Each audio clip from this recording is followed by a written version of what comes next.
Hi, a film that I was interested in seeing after the amount of acclaim it's recently received is Spencer, Pablo Larraín's drama about a fictionalized story of Diana, Princess of Wales' last Christmas with the royal family, circa 1991-92. Kristen Stewart plays Diana, and the film is not what I expected. Um, my relationship with the public figure of Diana is such that I grew up being told that she was the cuckoo in the nest, that she was the adulteress, the liar, and that the royal family were just doing what was best for the country. I think now that I'm a little older and we know a little more about what was going on behind the scenes, the situation is a lot muddier. Certainly, she was no angel, but it's very much fair to say the royal family was behaving unforgivably, perhaps, to someone who had clear mental health issues, was not being helped with them, and was also constantly being hounded by the press, as well as having been taken to the bosom of a family that then refused to tolerate any deviation from the party line. But as I say, Kristen Stewart plays Diana and plays her as this haunted, almost broken figure.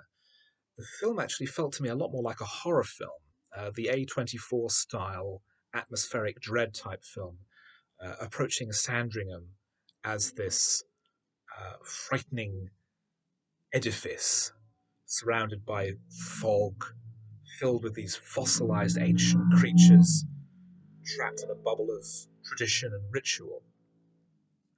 Diana is greeted by the equerry running the household over the Christmas period, played by Timothy Spall. And, excuse me,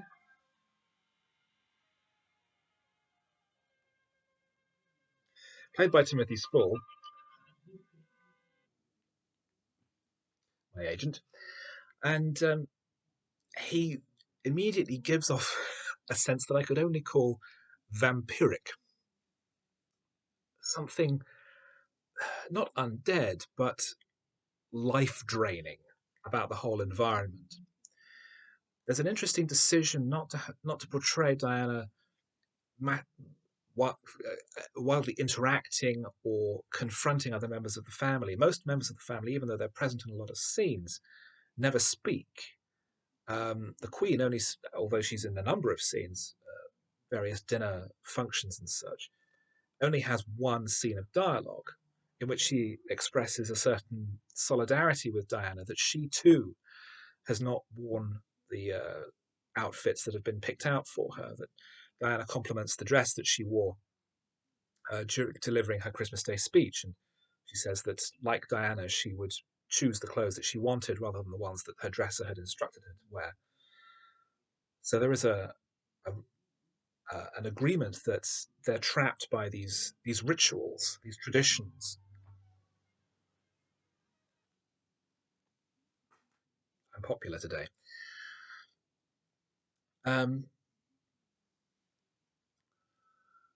and her her relationship with Charles is clearly broken as well. They only have a one considerable scene of dialogue and a few other times, and Charles says that she has to divide herself. She has to separate her public and private selves, present one face to the cameras, and keep another for herself.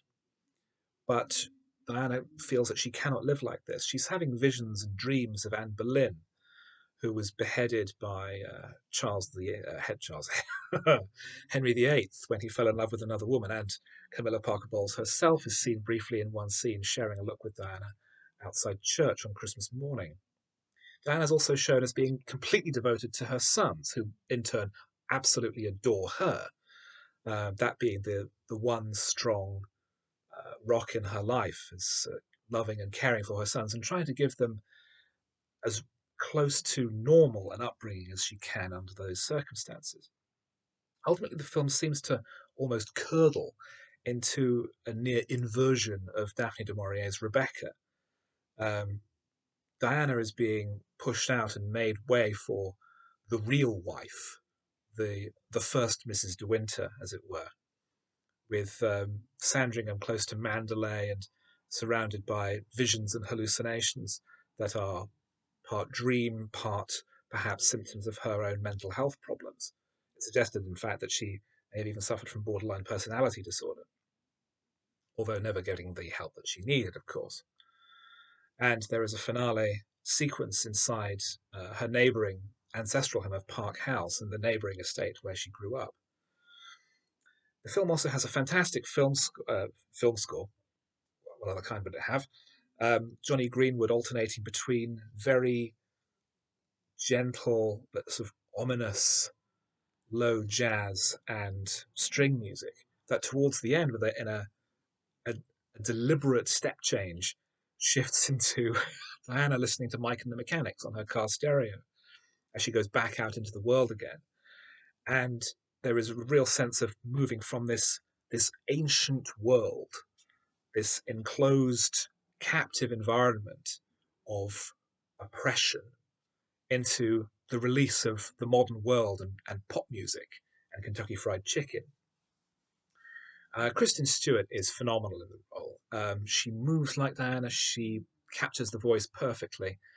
You can see it in her eyes, and I feel that if you can't see someone acting, then that's a fantastic performance. She is my front runner for Best Actress in a film this year. The supporting roles are also interesting because the film leans more towards Diana's relationship with the staff at Sandringham. She has a close friendship with her dresser, played by Maggie, named Maggie, and played by Sally Hawkins, which is a kind of platonic romance, and also a close, sympathetic friendship with the head chef, played in a twist of casting by Sean Harris, possibly the only time I've ever seen him play someone who wasn't severely mentally ill or a terrorist villain. In fact, he's a very kind, sympathetic fellow who runs his kitchen like a military operation, but still shows kindness and warmth to his own staff and has that similar friendly, warm, supportive relationship with Diana.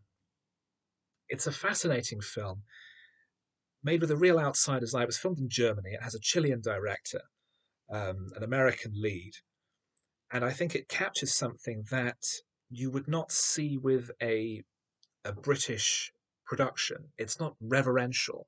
It's not um, bound up in protocol or in convention. It's looking at Diana's inner life and telling a story of something that we don't know happened, but could have happened. How we don't know it wasn't like this, if it puts it that way. And the film does begin with a caption naming it as a fable based on a true tragedy.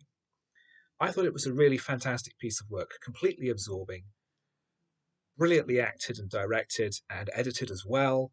Um, totally engaging on a psychological and thematic level.